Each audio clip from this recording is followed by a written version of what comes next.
Ilang linggo po bagong eleksyon, walang tigil pa rin sa pangangampanya ang ilang senatorial candidates. Kahapon, dumalo sa pagtitipon ng Diocese of Isabela lay organizations ang mga kandidato ng Angkapatira na sina Rizalito David, JC De Los Reyes at Marwil Llasos.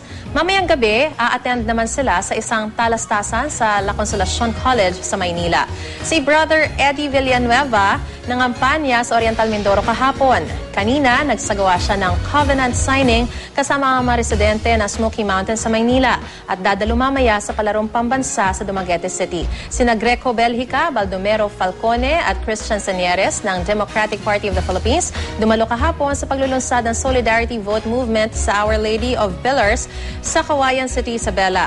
Si Makabayan candidate Teddy Casino nag-ikot muna kahapon sa Iligan City bago nakipagpulong sa mga taga-suporta. Sa Vigan City, Ilocos Sur naman nanuyo ng mga botante ang mga kandidato ng United Nationalist Alliance o UNA kahapon.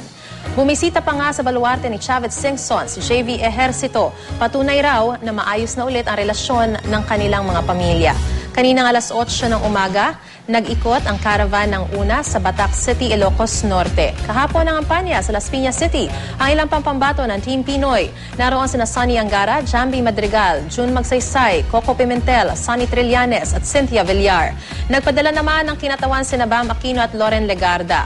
Bukas nakatakdang mga kampanya sa Cagayan de Oro City ang Team Pinoy. Kahapon nakipagpulong naman si re-electionist Senator Alan Peter Cayetano sa iba't ibang leader sa Zamboanga City kaugnay sa krisis ng brownout sa Mindanao. Sa isang press conference kahapon sa Quezon City, nagpasalamat si Grace Poe sa lahat ng tumutulong sa kaniyang kandidatura. Wala pa namang schedule ng pangangampanya ang iba pang kandidato ngayong araw.